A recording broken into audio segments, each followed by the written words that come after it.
Welcome to the Pivot. Ms. Unica J, she is the founder and president of Rewrite 365. She gonna help us get this done. Today we are talking about how to execute. It is time to get it done, y'all.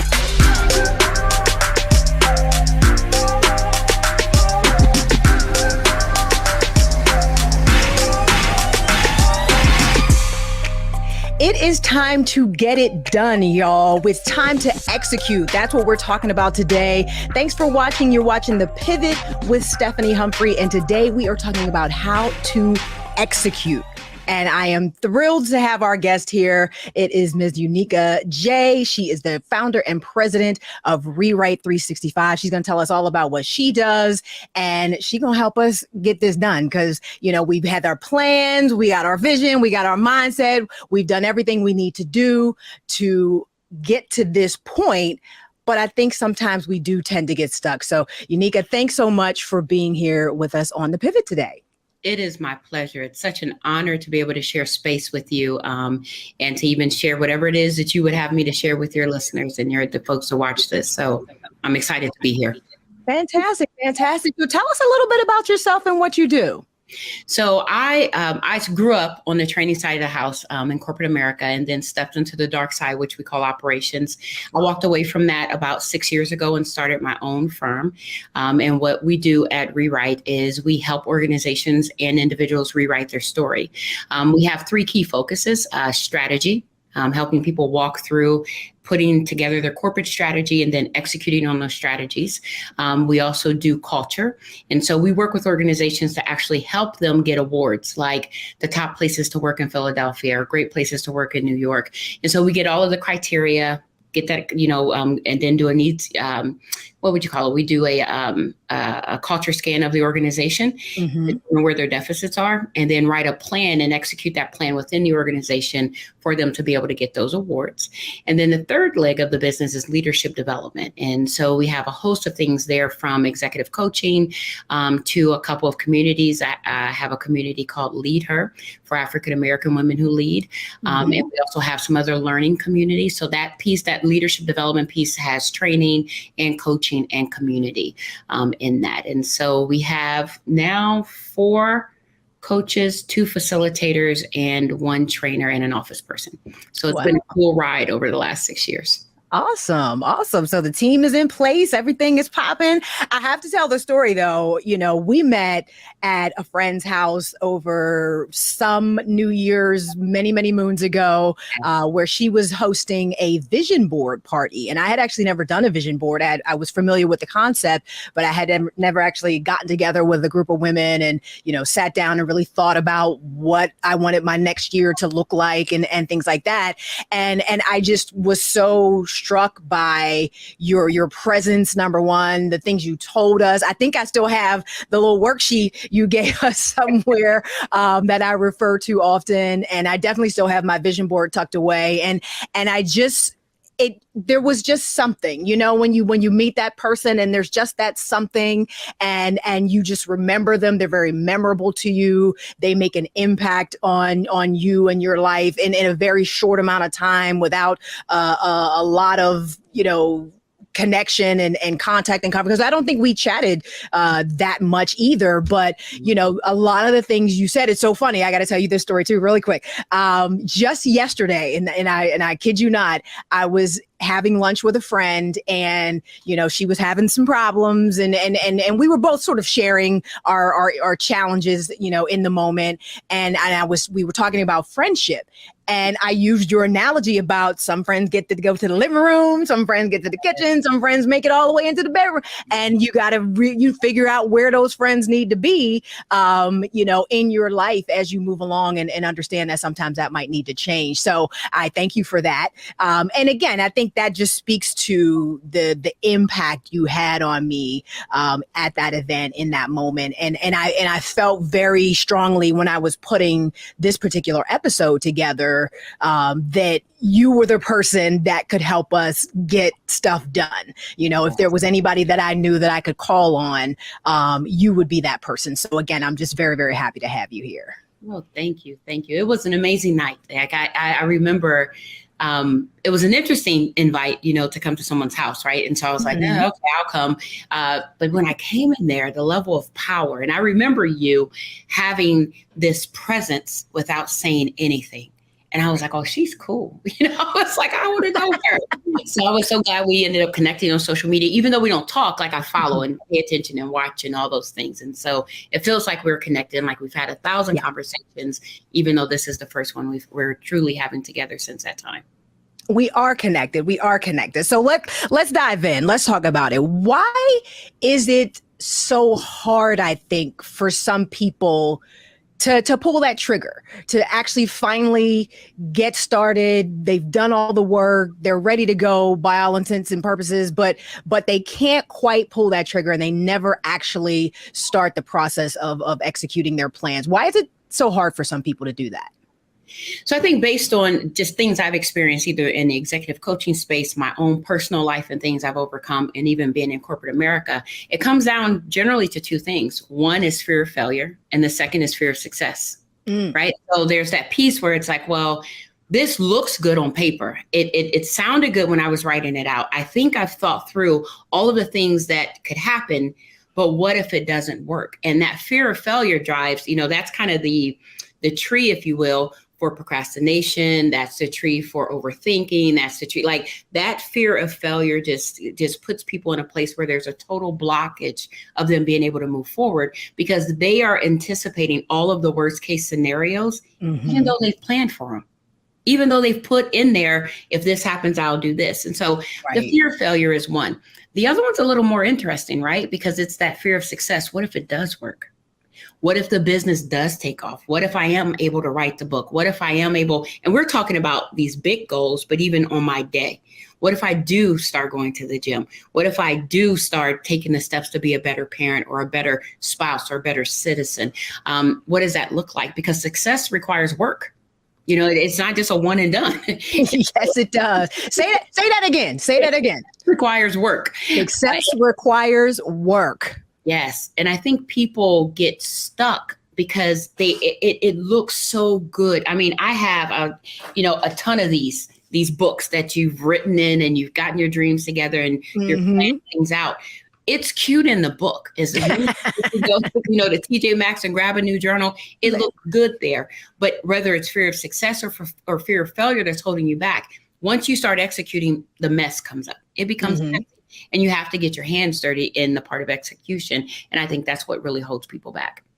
Wow, you said a mouthful. I think that's very true. I talked a lot about the idea of in my uncertainty episode, the idea that I was uncertain about doing this show because I knew it was going to require something of me that I didn't necessarily feel like I was ready to give. It was going to require me to be vulnerable. It was going to require me to put myself out there in a way that I hadn't in the past. I could keep folks at arm's length when I'm just giving them tech tips. But when I have to sort of invite them into my personal experience, it's a little different story. And to your point, a part of that was, what if this actually works? Like, what if people really like this and respond to it? And I got to keep doing it over and over and over again.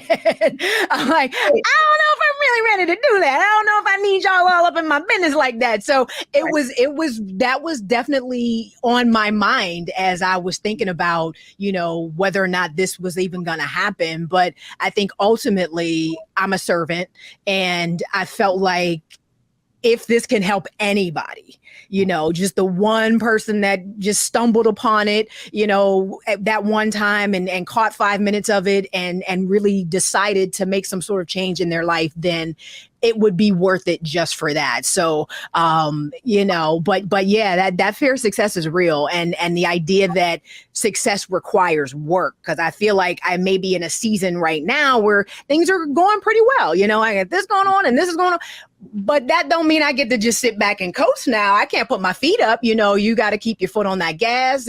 New levels require new,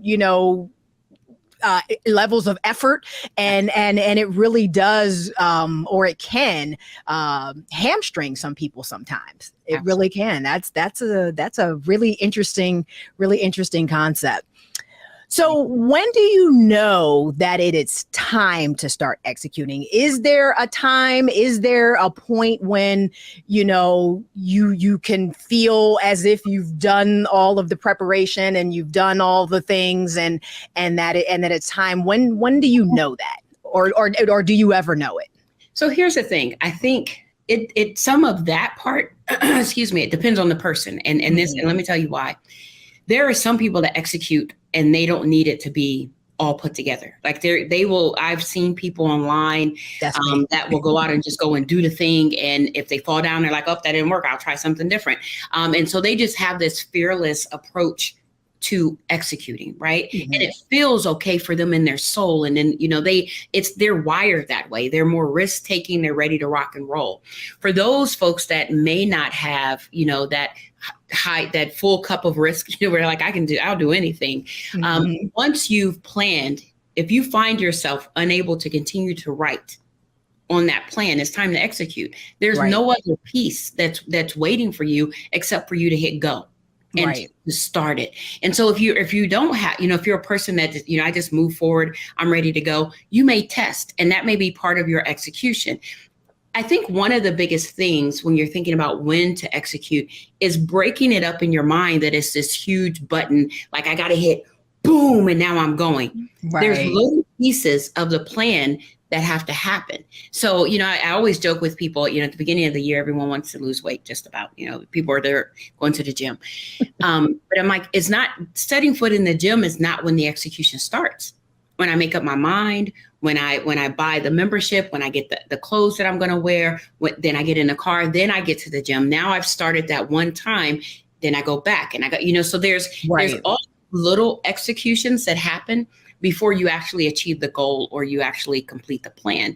And so I think knowing at what point you are in the journey and when is a good place for you to get one of those small victories, because those small victories fuel you for the next execution. And even if you have a failure, then you just pivot and make a decision on what are you going to do next to continue your execution. So I think it's different for each person on when it is. But if you find yourself sitting too long, you go back and look through those journals and you're like, oh man, this was a great plan for me. I thought I was going to do this, but I never did it. Mm-hmm. To execute on those. Once you've written it out and you look at that and you say, this is good, go and do it. then it's time.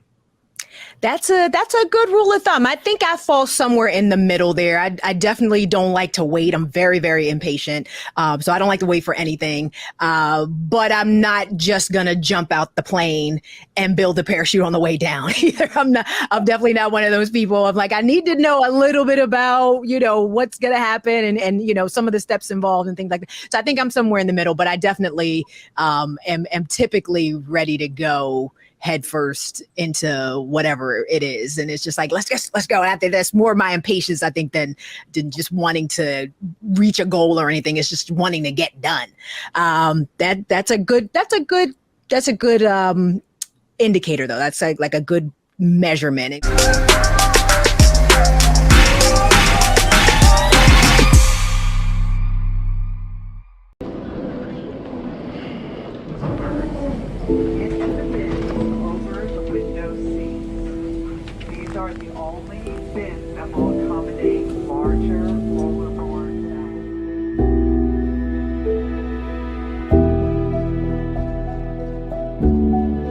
Put 10 in here? 10, and you don't come out till you die. And you eat him, you eat 10. Oh my God.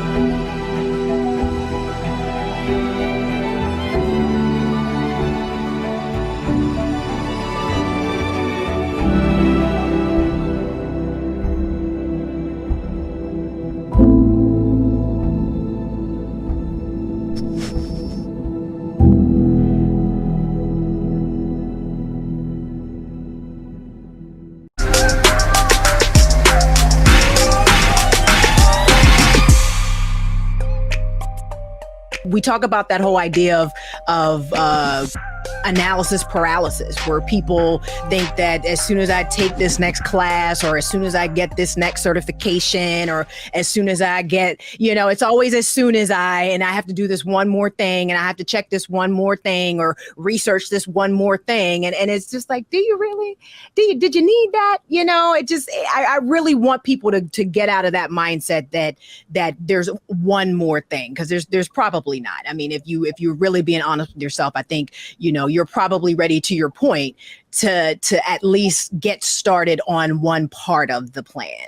I think everybody usually has something that they could be doing to get those wheels moving forward, even if the entire plan's not necessarily all together just yet. So. Absolutely. I think there's one thing that I didn't share, is that when you're looking at your plan and you come to a point, like let's say you have a huge goal that you've broken down into smaller goals. And so each of those require you to do some things to execute. Mm-hmm. When I'm looking at that, one of the things I ask myself is there a wall or a way? If there's a wall, that just requires me to do some more planning to remove the wall so I can fully execute. If there's a way and I can see a pathway to me being able to execute, the only thing that's in my way at that point is me. Ooh. And so I have to deal with myself, because it's not a wall, it's me. So, boy, see, now I'm gonna be saying that to people next time. They said, a wall or a way? Just dropping gems. Okay, so now what would you say the mindset shift is between planning and executing? Like, where do you need to get your mind to sort of move to that point? I mean, I think this is a little kind of just an extension of the last question, but I think there may be something there. I felt like there could be something there as far as mindset goes, that could help people sort of make that shift. So where do you see that mindset shift happening, and how do you see that happening? So for me, it happens, and even with clients that I'm working with, before you start the plan, mm-hmm. right? Even if I'm talking to a room full of C-suite executives, do you really want this? Can you afford to do it right now? Does it make sense? What else is on your plate? Because the plan, the reason why we don't execute oftentimes is we didn't have enough skin in the game. It wasn't as important to us as we thought it was.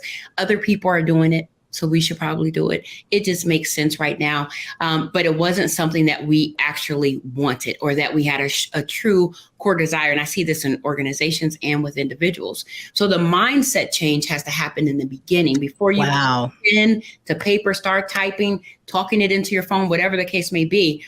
And I have this saying, if it's not a heck yes, it's a no. Mm-hmm. So if it's not, if I'm looking at this, do you have space in your life or in your company or, in your family to plan for this thing to actually be executed? Because it may not be a no, it may be a not now. Right. And it could be something I say, okay, I remember before I left corporate to start my business, I wanted to do it like when I was 30. Mm-hmm. I want my own business. It just didn't make sense. I was raising 5 kids. Like, it was just I would not have been able to do the things I'm doing now. So it was a not now. But I didn't lose track of that goal that I had, because I just knew the season wasn't correct. So as you're thinking about planning, as you're thinking about establishing your goals, in order for you to execute, you have to really want it, but it has to be the season. And I don't mean this philosophical thing. Seasonality can be measured. You can look and say, okay, do I have too many things going on right now? Do I have the space and the time commitment to be able to do what's required for this to take place? Do I have support? Mm-hmm. Are there people that are going to say, hey, you know what, Stephanie, run out and do that. I got your back. I'm going to hold this down, or I can do this for you. I can step in these places. Because if you don't have those 3 things, chances are you'll never execute. You'll have all the beautiful journals with a bunch of plans that go undone because you didn't make that mindset shift in the first place. Wow. So y'all heard that, right? The mindset has to start right at the beginning. You have to know that this is what you want to do.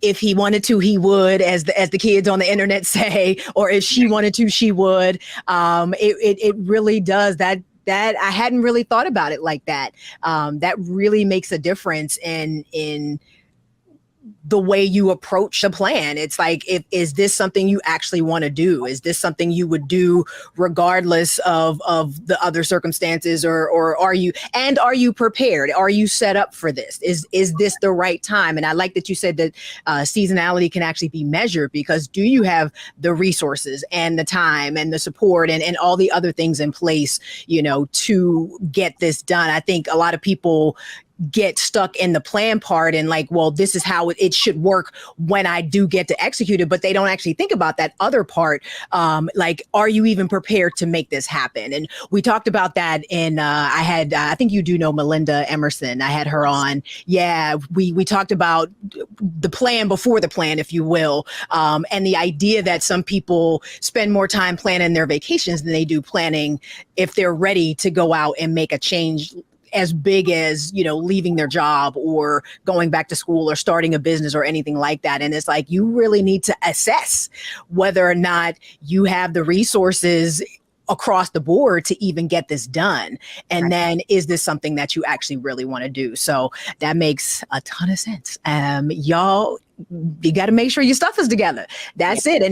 But it's multi levels, it's multiple levels. You can take all the classes, you can get all the certifications you want, you can do all the research, but there's levels to this, and a lot of things have to be in place for the execution to happen. So that makes a lot of sense. So we talked about this, but execution can obviously start while you're still in the planning stage. So how would you suggest people sort of manage that process if they're wanting to start because they feel like they're at that point, but they know that there are still other pieces that need to be like kind of laid out?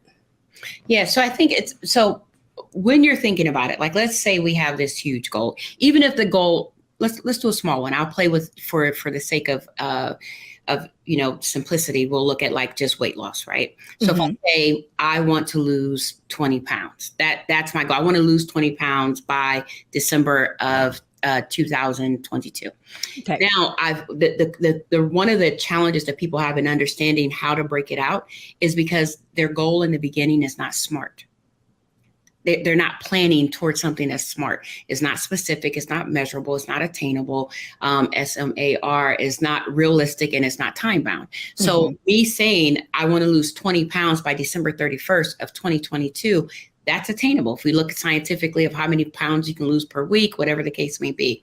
Now, once I have that goal, in order for me to start executing, and let's say there's other things, that's kind of a big goal, right? That's 20 pounds. I can't wake up tomorrow and it be done. Right. Check the box. It's going to require some work along the way. So now I look and say, okay, Unica, I live my life in quarters. So everything for me is around the quarter. We are now in the third quarter. What do I need to do in this quarter in order for me to hit this goal, this 6-month goal, right? What do I need to do in this third quarter? Now I can take that quarter and say, well, wait a minute. What do I need to do in July? Okay, now I understand what I need to do in July, and I make a list. These are to-dos I need to do in July if I'm going to hit that December goal. Because now it makes it real and tangible. It's not just this philosophical goal, that's kind of floating out there. What do I need to do in July? And Stephanie, you take it a step further and say, what do I need to do this week? What do I need to do Wednesday? What needs to be done today? Well, I don't have a gym membership. Okay, I probably should research it. Am I going to do it at home? Am I going to buy one of the bikes? Am I going to subscribe to something? Do I want to be around other people? Now, today, the one thing that I can do to get closer to that goal or to start executing on that plan that I have to achieve what I want to do in December is today I'm just going to research gyms, local gyms, and see what the pricing is and see if I can afford to buy a gym membership, or do I need to subscribe to something, right? So it's as simple as taking whatever that goal is and taking it down to what is the daily action that needs to take place in order for you to execute. I'm already in the process of executing once I start. It's just then following it all the way through to the end. And so I think that where people kind of get stuck is they don't break it up. They don't think about what can I do today? I used to keep a Post-it on my laptop to say, what do you need to do today to leave your job? What do you need to do? And I used to just have what you need to do because I didn't need my CEO seeing the last part. But what do you need to do? And that became a filter, though, for me. And, I could walk in a store and they're having a sale and I may want to buy a bunch of things. No, you need to save the money. So what do I need to do today? Not buy the shoes, even though I want. not go on the vacation, even though my girlfriends are going. Why? Because I want something different in 3 years, or I want something different next week, or whatever it may be. But what do you need to do? That's how you can execute along the way. Wow, man, I'm taking notes here because I have to admit, full disclosure, I am not the best at plan. I won't say planning. I guess planning is the word. I mean, I can execute all day, but I'm typically just, I don't know how to do. I'm not necessarily flowing with the wind blows, going with it, whichever way the wind blows. But my plan is always very loose, and it's not as structured as in 6 months I want to do this, so I need to be doing X, Y, and Z. It can be. I think sometimes when I do have a more smart goal to go towards, because and I actually talk about this all the time. I had a 3-point plan when I left my job. I needed to refinance my house. I wanted to get a smaller car, and there was a dollar amount that I needed to have saved, that I wanted to have saved before I would leave my job. So, I definitely didn't necessarily set a date to have it done, but it was just when those 3 things were done, that's when I was going to leave. So it kept me focused a little bit, but I definitely don't do enough of that sort of, here is the ultimate end goal, so let me back out of that 6 months, a year, 5 years, and do things every single day towards that goal. So I'm not as disciplined as I need to be with that just yet. But I'm gonna work on it. I'm gonna work on it because we're having this conversation. I'm like, I feel like I can do it now. I feel like I could do it now.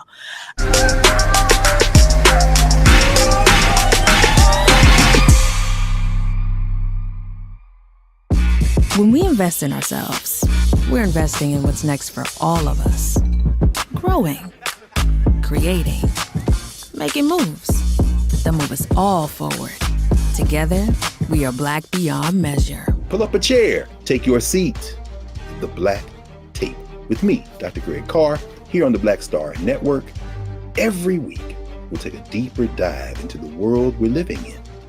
Join the conversation only on the Black Star Network. When we invest in ourselves, we all shine. Together, we are Black beyond measure.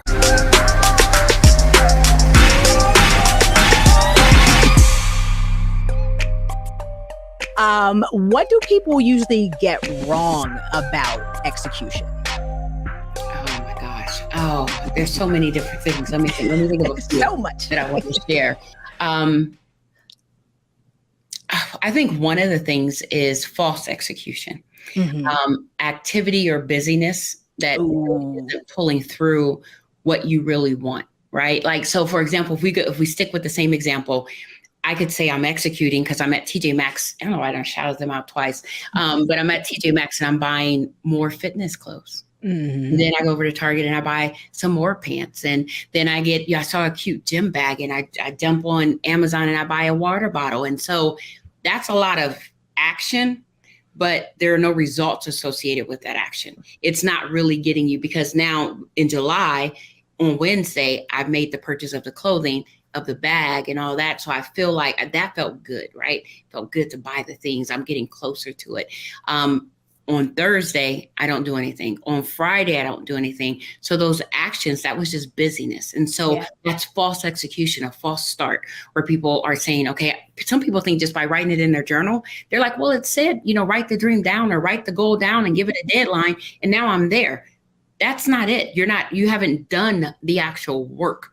You're doing the busyness around the work, which is a pitfall for execution, because your body and your mind is giving yourself gold stars saying, I did something. I started. I bought the journal. I got a nice pen. I wrote it out. I even shared it with a friend.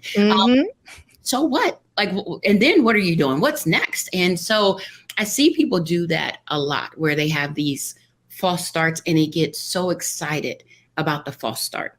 The other area that I see people, or a challenge or whatever that people do in executing, is they allow themselves to be overtaken by a failure in execution, right? So if we're using this same thing about weight loss, I got the clothes, I got the membership. I went to the gym. I went to the gym 3 times a week and next week, then the week after I went all the times. I'm eating right. Then I go to a party. And now I had, they had chocolate cake. I didn't have 1 piece of chocolate cake. I had 3 pieces of chocolate cake. So now there's like this pothole on this journey that you hit, but the pothole doesn't stop the whole car from moving, right? It's just a momentary bump that now I have to say, okay, hold on. How do I get back on track? And so people will stop their execution because mentally they can't get past this small failure that they had in the execution process. Even if you think, I know you're in tech and I see you do a lot of things online. And so I see, I just got into Reels. Okay. For me. And so, I'll post one and I just still don't understand. Maybe I need to consult, but I will post one and it's like 100 people look at it. I'll post another one and 20,000 people look. And I'm like, I put more work into one for it. That nobody watched. That was a process. I'm gonna need y'all to come see my work. That point though, imagine if I'm going to execute on doing, getting my Instagram following up or getting my Reels to a certain viewer, whatever that is, that one setback, that pothole, if I stop, then I'm never going to get to the real goal because one little piece of the execution didn't work. And I allowed that failure to overtake me and say, this was a dumb goal. The whole thing's stupid because I just didn't work. I ate the cake, so I'll never be able to lose the weight. No, you have to say, okay, now what did we learn there? Let's see, what time did I post that? Or what's going to be my strategy the next time I go to a party and they have cake? Because I don't want to keep having these same failures because I have a goal to get to or I have a plan that I need to execute on.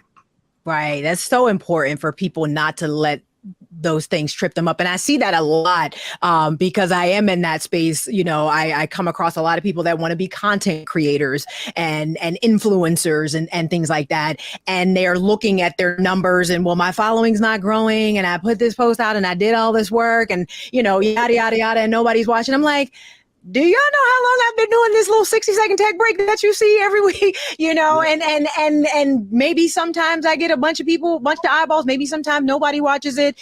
I feel like it's my best work, but it got 12 views. But you had the consistent, and I tell them, to that point, I always tell them, I'm like, it's the consistency that is going to get you there. You may not necessarily do it right out the box. The likelihood that you're going to go viral is small. So you need to figure out what you can do consistently. Because how much am I supposed to post and when? And you can look at all, and this is for you as well. You can look at all those analytics all day. At the end of the day, those companies and their algorithms are what they are. We don't have a whole lot of insight into them. So, I think it's incumbent upon all of us, and, I'm speaking to you and to content creators in general, to post what you love, post what you think will help, and post when you are moved to do it. I think anything else is if you wanted to do it more, it's fine. If you wanted to do it less, it's fine. But anything else other than doing it for you and for the reasons you've decided you want to do it is going to drive you crazy. It really, really is. As somebody that has been on social media for way too long, and I get so caught up in that in my own head, it's like at the end of the day, you don't want to disappear, obviously, and be like, you know what, I ain't posting that more because these people ain't watching, whatever. You still want to be adding that value to whomever is watching, but it has to work within the framework of what you're doing and why you're doing it. So we'll chat offline about that because I think I can help you. But it definitely, social media in particular, is such a unique animal, and there's so many technical but also psychological things that go into it that it's easy to get caught up. It's so easy to get caught up, and I'm kind of on a journey now just to try to provide as much value as I can for the people that follow me, try to engage with the community I already have, and grow. But at the end of the day, I can only do so much and be okay with that thing. And that's all you can really do when it comes to that, honestly. We can talk editorial calendars all day long, but at the end of the day, we can all only do so much when it comes to that. But sidebar. Yeah, what you said though ties right in with execution, because you talk about, you have the third thing that I would add that is a problem with that I see people fall into with execution is comparison.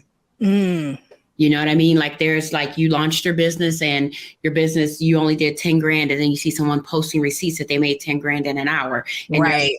Oh, I must have done something wrong. And I've seen people go rework their whole strategy. And I'm like, just to your point, be consistent with what you're called to do, what feels right for you. That's right. Producing results more here, I think, than all of these intangible, these other ways that people are looking at it. So comparison on execution will, if you think about it, if we go back to the weight and I say, I want to lose 20 pounds. And, I'm in a bunch of these Apple Watch competitions with people, mostly guys, which I need to change because they run a mile and I'm like, they closed all their rings. Let me go back up. Right. Like you did one workout, hold on. But that comparison, depending on, if like I'm competitive, so that drives me. I'm like, okay, let me get out here and do some more stuff because you're not going to today. But on the flip side, if I'm like, oh my gosh, that person, went to the gym, they closed their rings. It's only 2:00. And I just, I got it. That stops people right there. And they will stop their execution and rework a plan to catch up with someone. And you're not playing with the same deck. Exactly. You don't have the same tools in front of you. And if I talk about weight loss, it could be metabolism, whatever. If we talk about launching a business, some people may have seed money. Some people may not. Some people may have Netflix. Some people may not. Some people may have a mentor that's amazing. Some people may not. Some experience, some may not.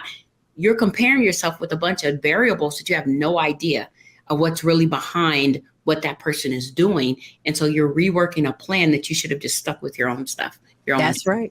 That's right. What they say, comparison is the thief of joy all day. My goodness. And social media is, that's a whole nother conversation, child.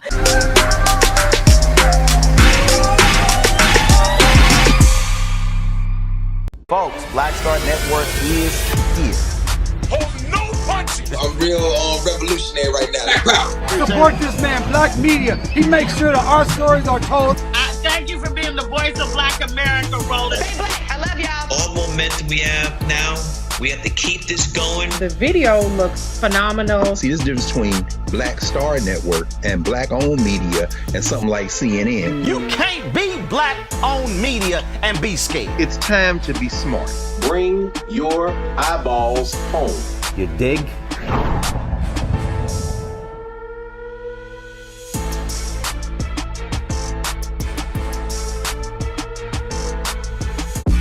When we invest in ourselves, we're investing in what's next for all of us. Growing, creating, making moves that move us all forward. Together, we are Black beyond measure.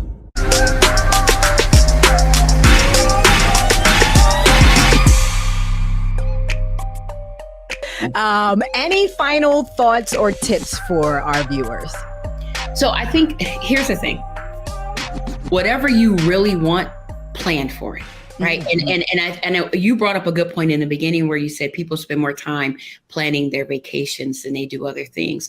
It's the same. I see people get married, they plan for the wedding, but not for the marriage. Mm-hmm. I see people plan to give birth, but not have a plan for the child. You see people plan to launch the business, but they don't have a plan for the business.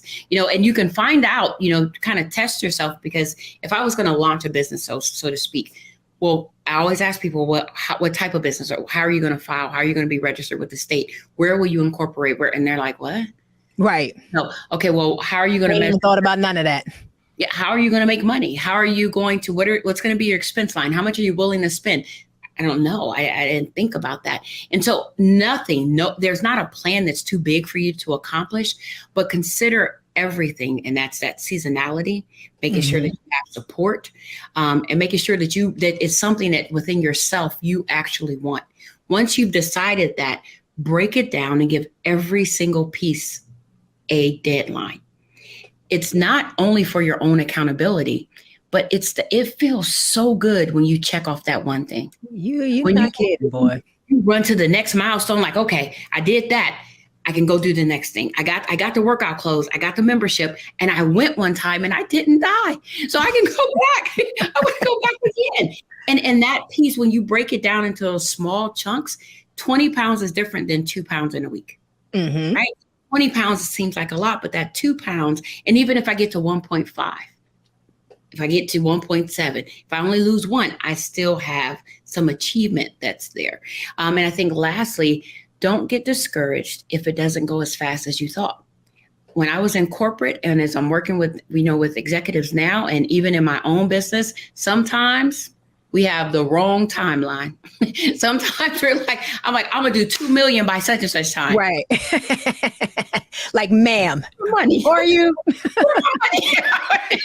So those things, like and sometimes it seems realistic. You may have a SMART goal and you're like, that seems realistic. I have this run rate. I ran the numbers. I could do that if all the levers pull and go the right way. Right.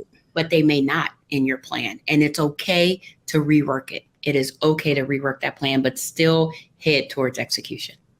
Fantastic. This was just an awesome, awesome conversation. I am so grateful and thankful that you spent some time to share with us. If you guys would like to follow Unica, she is on LinkedIn and Instagram at Unica J. Make sure you follow her. You see the type of knowledge and skill and wisdom she brings to everything. Unica, thank you so much for being on The Pivot.